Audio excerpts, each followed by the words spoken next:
Good afternoon, friends, family, loved ones, enemies, contributors, distractors. This is Kevin Lewis on the Blueprint. And this week's show is called Dead Flowers. And this is actually an introductory show to another show that I'm going to do. But I probably have guests on speaking on a similar topic, more personable topic, life and death and things like that. But this is something that I wanted to put out beforehand, just me personally. And the name of the show is Dead Flowers.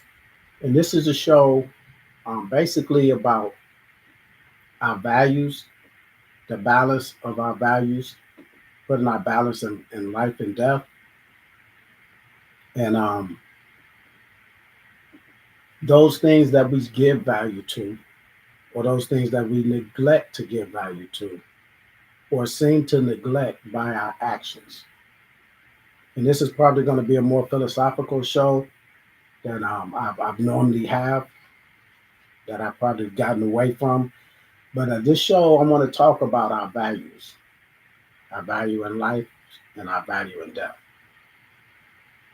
And we give flowers, or do we? We value flowers, so we say. When people give us flowers, we value those flowers, but do we really? We pay a tribute to those that we give flowers to.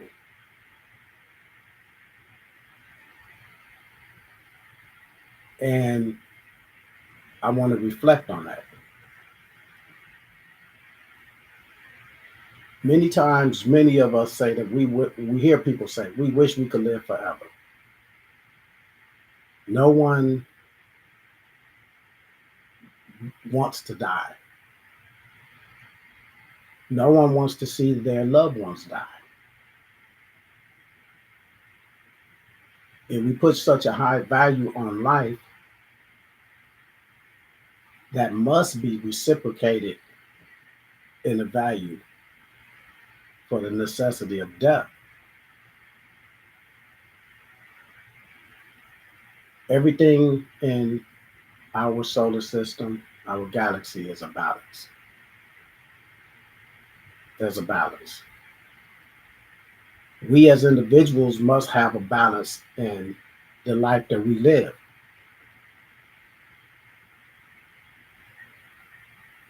But the fact that many of us would say that we wish that we could live forever tells me that we don't value, one, the time that we have here and our responsibilities with our life,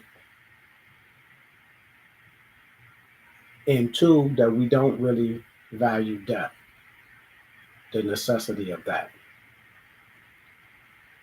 So, what would it mean if we actually live forever? If we actually thought about that, what would it mean? Would our birthdays mean as much without death days? When you think about someone saying, well, man, how old are you? It's like, man, I'm 30 years old. I done reached the big 40. I'm 50 years old. It means nothing if it's not on a timeline of appreciating how long that you have lived on this earth, or that you may not have that much time remaining. This is what I submit. Our birthdays wouldn't mean as much if we didn't have death days. If you say, man, I'm 45 years old, and the person next to you say, yeah, well, I'm 3,007 years old, what does that actually mean? Why? It's just something that I thought about, that I was thinking about. What is the value of life if life never ends? Would each day hold any weight at all? When you can constantly just defer to another time. When we have um, a deadline to get something accomplished, most of the time we will try to do it before the deadline comes and goes. If we don't have a deadline, if someone loans you money and they say, I'm going to loan you this money as long as I need you to pay it back by next Wednesday. And you okay, if you pay it back to me, if you can pay it back to me by next Wednesday, I will loan you this money. Then that person would take the money that is much needed if they ask you for a genuine purpose, and then they will try to get you that money back if they are trying to hold their word. They'll do what it takes. So what day is it? Man, it's already Monday. Why? I gotta do something by Wednesday. Whatever it is that you have to do. If I loaned you the money and say, well, get it back to me whenever, then it'll probably take forever for me to get it back. If someone comes to your house, your neighbor knocks on the door and say, hey, can I borrow this tool that you have? I bring it back to you tomorrow. They're going to try to get everything done that they need to get done with that tool because they need to give it back to you. And even if they say, well, uh, hey, knock on your door and say, hey, I couldn't give it back to you today, I'm still not finished with it, I give it the next day. But they're going to try to maximize their time that they have with the tool that they borrowed from you.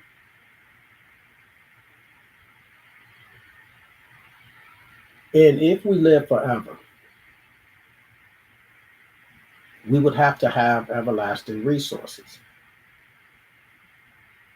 And if we didn't, then we would have to put a limit on the gift of life that we were given, that someone gave us. It will become a point that things will start to get too crowded. So what you will become stingy with life itself because the resources or the room is running out. We don't have room to have more people here. No one's dying. People are coming, but no one's dying. People are coming, but no one's leaving. If you had a grand event, a party, and people kept coming in, but no one was leaving, at one point you're going to have to close the door to say, we're at our capacity. We can't accept any more people coming. And these will be the people of your lifeline as well. An example that I will give to show that we wouldn't have value if things we felt were everlasting. The fact that we're taking in oxygen right now. We don't value or even pay it any attention that we are breathing in oxygen because it just seems like we've been doing it all our lives and it's going to continue to happen. We don't pay homage to it on a daily basis, moment by moment. You've taken probably 2,000 breaths since this show started, maybe. And you didn't pay each one any mind at all. Only time we recognize or we value oxygen is when it becomes scarce, when we have to fight for our next breath, when it is no longer there and you're fighting to breathe.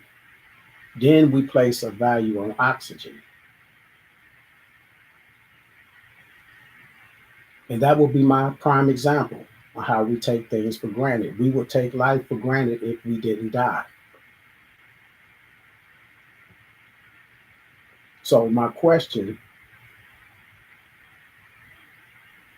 is, where does our values lie? See, we at some point have to realize living forever, that's a fantasy, that's a fairy tale. No one is living forever. Not any mortal living forever. At some point, we have to realize that we must hand life over to the children being born, we as elderly people. Now, when we were younger, when we was in our 30s and the next generation, we didn't think of we wasn't it wasn't necessary for us to think in that mindset because we had a lot of our life ahead of us. Many of us thought or we felt. But regardless, many must die so that many can be born.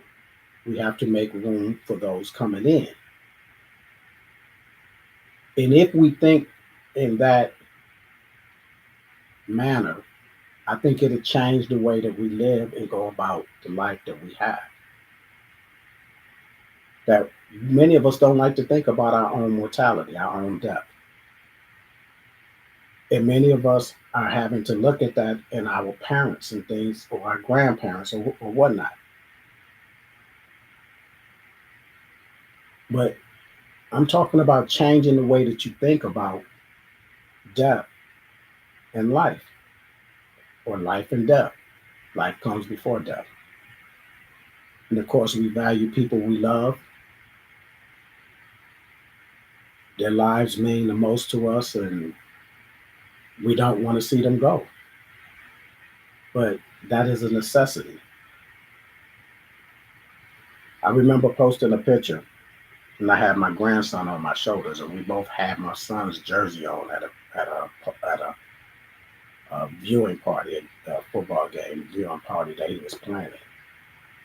And I put on there that I'm spending time with my replacement, in a joking manner.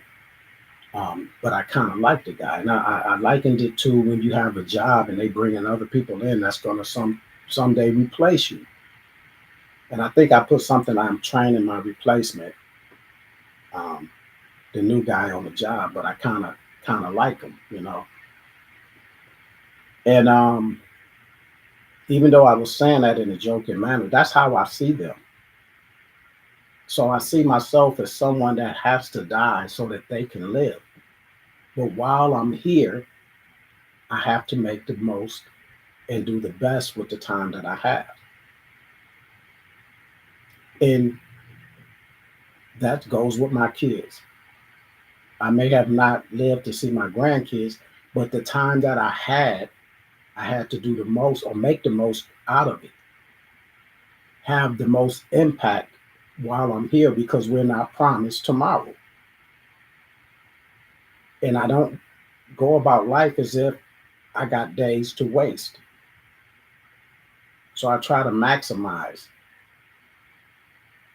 my time here. So when people hear me talk about things like as if like it's bravado or something that I'm willing to die for things, they don't understand that this is not just some foolish banter. That wherever my time ends, I am happy with the life that I have lived because I do value the death that I must have. So my question again is, where does our values lie? And that is a double entendre.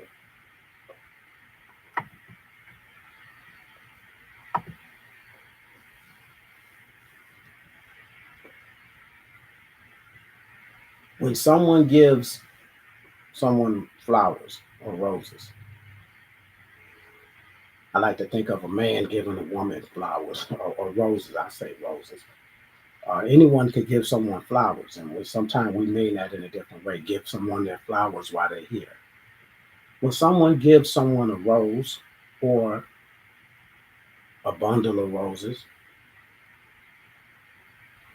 versus giving someone plastic roses, even with a fragrance, if you think about that, which one do you value more? Which gift with good intentions do you value more, or would you value more? And to be honest, if we honestly want to answer that, you're happy, you have gratitude with the gift. But if someone gives you plastic flowers, you will probably be gracious or thankful and whatnot, but it's not going to be the same as if they gave you roses that were real. I don't want to say live roses because once you pick a rose, you're giving someone dead flowers. Those dead flowers are valued more than the plastic roses that will last for years, decades, and maybe centuries, last longer than you.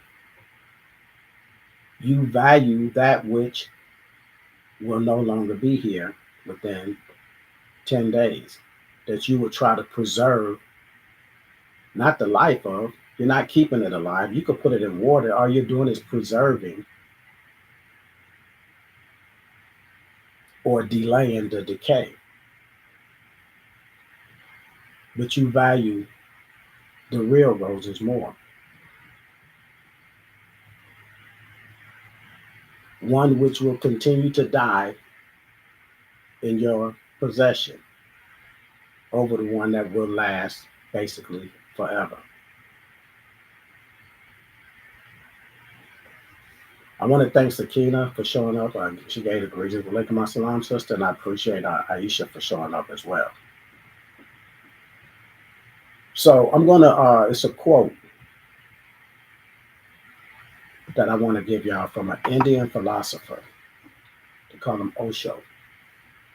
He died, I believe, in 1990 in India. But his quote was, "If you love a flower, don't pick it, because if you pick it up, it does not. I mean, if you pick the flower up, it dies and it ceases to be what it is that you loved in the flower in the first place." And the exact quote is, if you love a flower, then don't pick it, because if you pick it up, it dies and it ceases to be what it was that you loved. So if you love the flower, let it be. And this is what I was talking about with giving someone roses. Once you pick them, they die. They you're picking them from their lifeline. But when I read this, I read it without it being about flowers.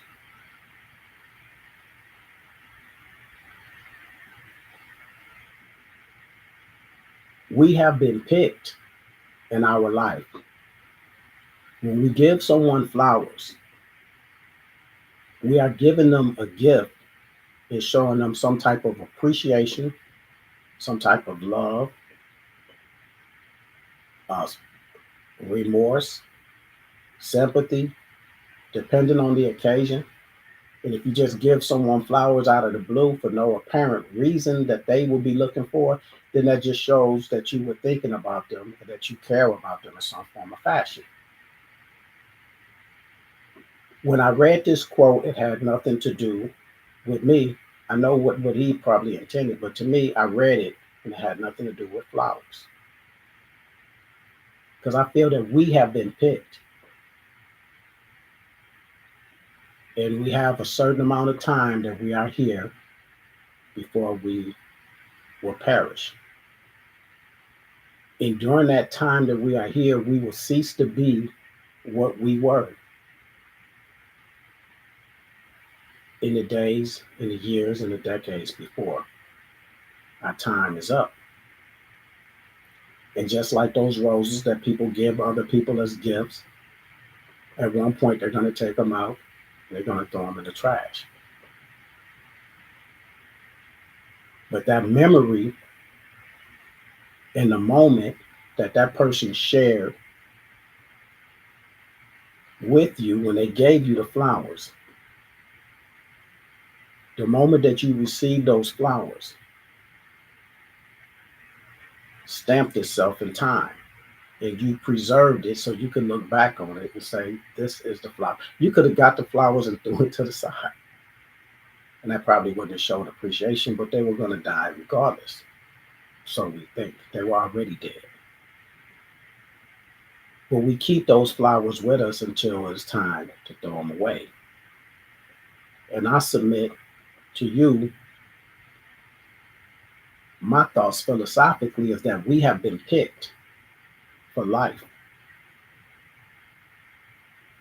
as a gift or as a responsibility, as an appreciation. It is our duty to give whatever it is that is needed in our time here that we experience here on earth, whether we are a gift of and become a gift of hope for those that is receiving our gift of life, meaning everyone that I encounter in my time on earth, everyone whose path I've crossed or will cross, I have a responsibility and a duty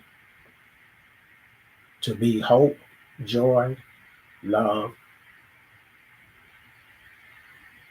or even if it's something that they don't even realize that I am to them. It's people that I walk by every day and I may speak to or whatever, but they don't realize that I feel an obligation to make the most of my life so that the next person will have a good, wholesome life if I can make that happen. Even if they never see me again, I feel that it is each of our responsibilities to make this place a better place, that we have been picked and given to. We are the flowers, basically, is what I'm saying. We are the real flowers. We are not the plastic flower that's going to be here forever. We are the flowers that have a temporary time here. And it is our responsibility that in this time that we experience on this earth to bring some type of hope, joy, and love to the world that we have been given. And I know that others don't share that responsibility. I am a realist and I understand that. But that doesn't change my purpose. And I don't think that it should change our purpose. If I look back at all of the leaders in the Black community, and when I'm saying the Black community, I'm talking about our history. Those that saw something that was needed and made it their duty to try to rectify those things or do the best that they could to put us on the path of rectification so that others can pick up the torch where they left off. It's not saying I can't change things. I'm going to throw my hands in the air and I am just going to be here to exist. Many of the people that I look up to gave their lives or dedicated their lives. To me, they were roses or flowers that was given to us. Many times of hope. Many times of saying, I see what you're going through. I see what we are going through. So they became a gift. In their lives, the moments that they were here, put a stamp on what they gave or the time that we received them. If I look back at any of the people whose lives I feel impacted us in the Black community, some people don't even feel their impact none whatsoever and don't even realize that they're living in the impact that others have made. And therefore, I have to look at their lives and feel that I have a responsibility as well.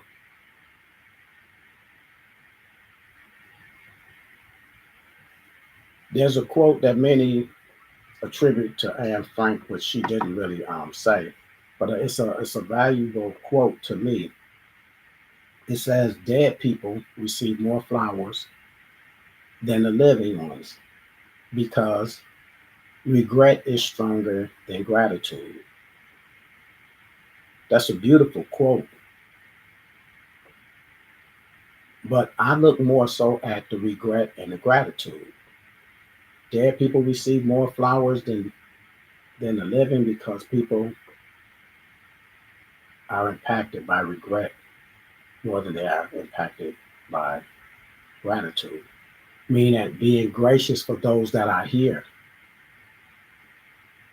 is not as important as those that we lose.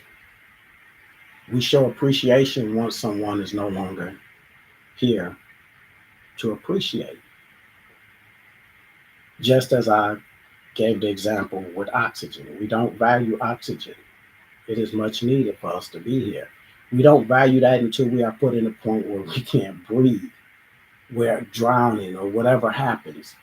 Our lungs, a person that has asthma, they value every breath that they take, or they value it when it becomes hard to breathe, what many others take for granted. But in that quote, I look more so at regret and gratitude, not as having gratitude for others, which we should, and regret um, in the point that we've lost them and we're regretting that we don't have that time anymore. I look as that as a reflection of myself as well.